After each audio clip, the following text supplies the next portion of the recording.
You must be at least 18 years of age to listen to the following podcast.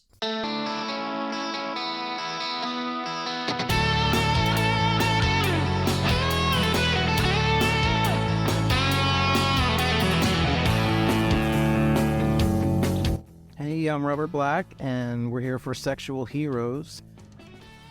Today I am with Dr. Jallen Rix. Hello. And Jallen, well, the topic today is going to be masturbation as self-care. Woohoo! Right. Jallen, tell him a little bit about your role as a sexologist. Well, I grew up in a very conservative fundamentalist environment, and as a result, I became a sexologist. And that's a very long story, and very compact.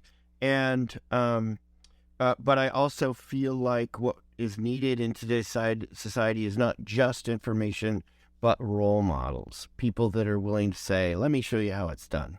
And so my work spans everything from sex therapy, just the talk stuff, just talk therapy, to touch, to massage, to sacred intimacy, and adult experiential one-on-one education. How's that for a label?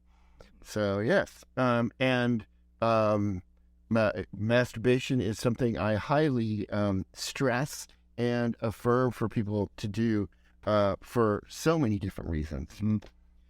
So I think this is a really important topic because so many people look at masturbation as what you do when you can't get real sex. And I think they're missing out on something. Yes, I would agree with that. Say more about it. Yeah. We see that when we are able to be responsible to generate our own sexual energy, satisfy our own appetites, then from that energy that we generate, we can reach out to other people kind of with sexual abundance, and not just, oh, I'm going to have sex with you because I need to get sex from you. No. You show up and you get to be the party. You get to enjoy and connect with people from your sexual abundance, from your sexual energy. But if all you're doing is sitting around waiting for someone to show up to do that for you, and there's so many ways, I mean, there's research that shows if you don't take time to understand how this all works and how to please yourself, chances are you probably won't be able to tell that to someone else or say, this is how I like it. So what I'm thinking when you talk about having that sexual abundance, to me suggests that by being able to enjoy masturbation when you have sex, it's not in an attempt to fill a void. Right. You're just going on beyond that, and you're just getting even more gratification, yes, more enjoyment. Yes. And, I point out, especially to couples, if this is the partner you want to have for the rest of your life, think about that. You're going to do the same routine of sex over and over and over and over and over again for the rest of your life as your body changes, as your partner changes. You need to have every tool in the toolbox available to you so that you can be resilient and flexible, and that just simply includes knowing how to please yourself and also knowing how to please your partner, like watching each other masturbate. There can be a whole lot of fun in that. Yeah, and I don't think too many do that. No, I'm surprised too, but yes, oftentimes when I work with couples, they have never taken the time to self-pleasure in front of each other, and that's just too bad. It is kind of like self-pleasuring goes by the wayside, and I understand you got this wonderful person in front of you, you want to have fun with them, but as time goes by, you have to realize you want to get every possible option and enjoyment and pleasure out of life. And self-pleasuring, as the saying goes, it's sex with the one you love the most. That's right. And what does RuPaul say? She says, if you can't love yourself, how are you going to love somebody else? That's right. And if you can't love yourself, how's somebody else going to love you? Exactly. Yeah. And I know that a lot of people don't see masturbation as self-love. They see masturbation as an avoidance of dealing with any of my stress and shit and stuff, and certainly self-pleasuring can be that too, but it is probably one of the most fundamental ways to love yourself. And for a lot of people with their shame and everything, that's just too much for them. The name of this series is Self-Care for Men, and as far as I'm concerned, that is the epitome of self-care, is being able to take time for yourself and please yourself sexually. Yes. I think it's really important. Yeah. And unfortunately, for couples, again, they get in a relationship and then all of a sudden, neither of them have any privacy in the house that they're in. And suddenly self-pleasuring goes by the wayside, or they have to kind of get it on the sly. And suddenly it feels like a shame thing again. You don't need to do that. Celebrate each other's sexuality. Allow for each other to be really fun, and allow for each other to be responsible for their own sex so they can share again from abundance. Yeah.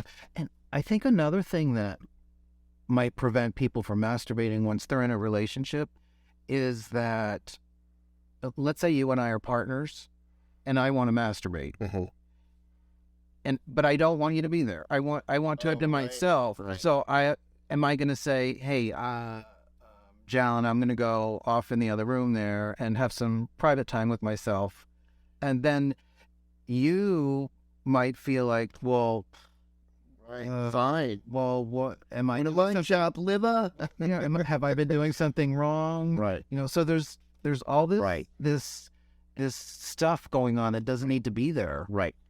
I call them unspoken contracts. When you walk into a relationship, all these unspoken expectations suddenly fall into place, and especially with sex, and that is one of the typical ones. No, it's not a slight, or you're not good enough sexually. It just means that we take care of ourselves.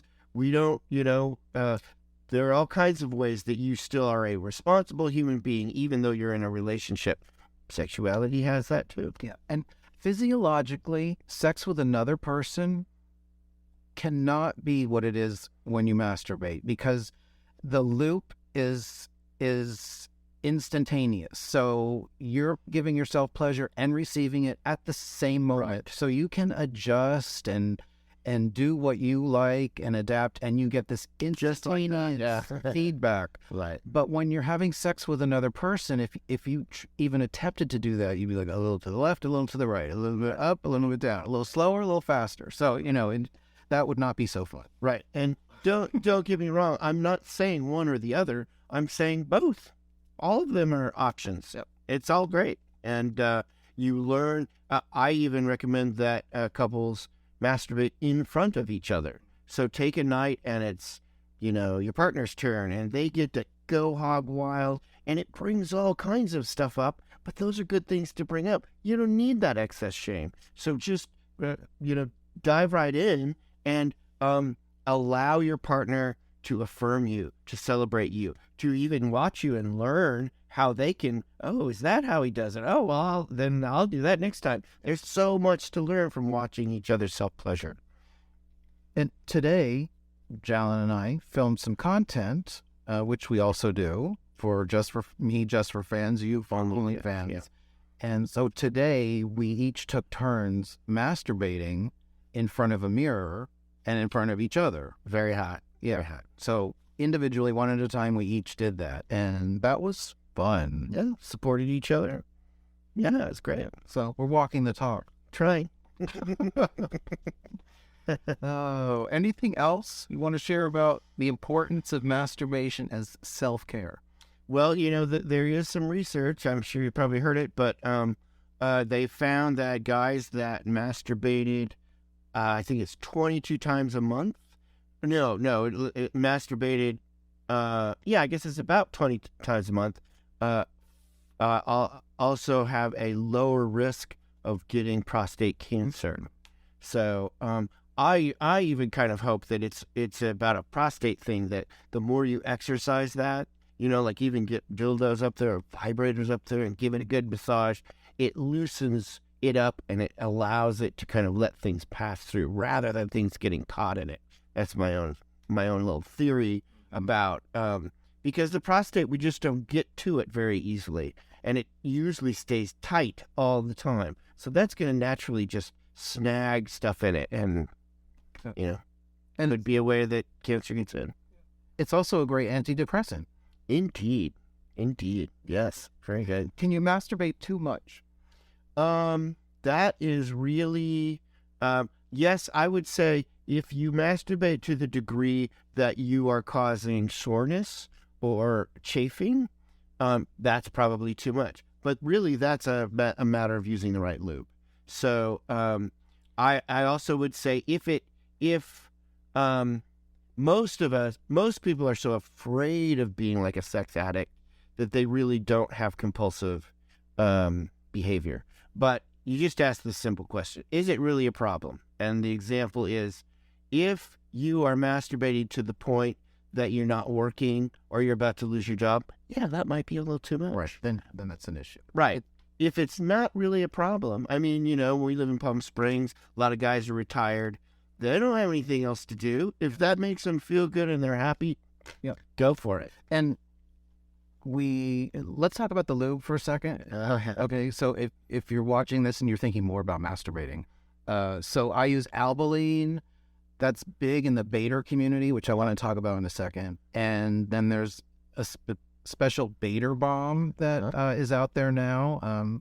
So it's not just the Vaseline jar that you might have had by the bed in high school. No. Or water-based lubes and silicone. So try different things and see what works for you. It is important to try different things, because I've actually just talked to someone who didn't realize that they have a mild allergy to petroleum stuff, and that is Albaline, and they were using it a lot, and it was having an effect, and it didn't dawn on until they switched it out, and they're like, oh, I'm all better.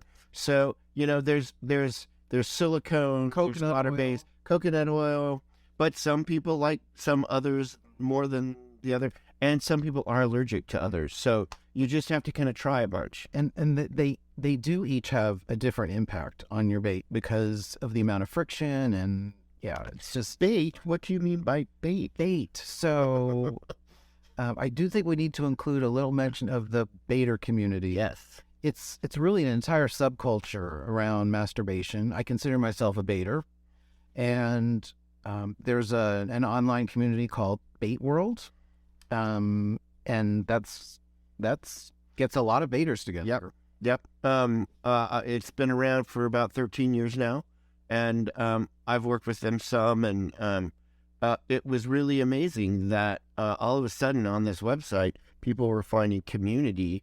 It's not so much an erotic site as they joke that it's Facebook for baiters. And that means, there's a lot to look at and everything like that. And in videos, you can post your own videos.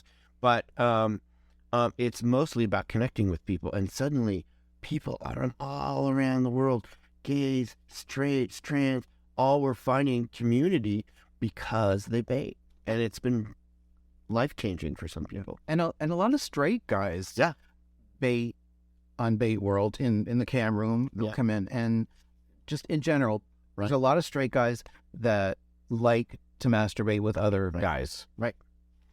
They're married, they like pussy, and they like to bait. And I think that's great. Wonderful. Yay. And I have a website called baitoru.org. That's BATOR, the letter U.org. So if you are interested in learning more about the whole masturbation subculture, you can go there. There's links to Bait World and other places, and check it out. Cool. Wow, I think we covered a lot of important stuff. Anything else that I can think of? Did I say my stuff for here? Not yet. Oh, okay.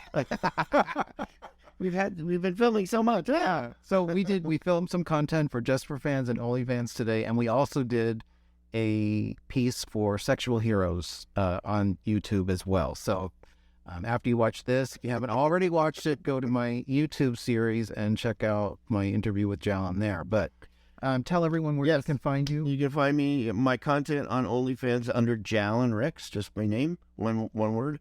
But then also my website, Dr. Rix, the word doctor, not the short, but the whole word doctor, RIX.com, and you get all my stuff there too. And all the links will be in the show notes along with my own. Thanks, man. That's it. All right. Thank you, Joe. Lovely baiting with you. Yeah. Thanks for watching.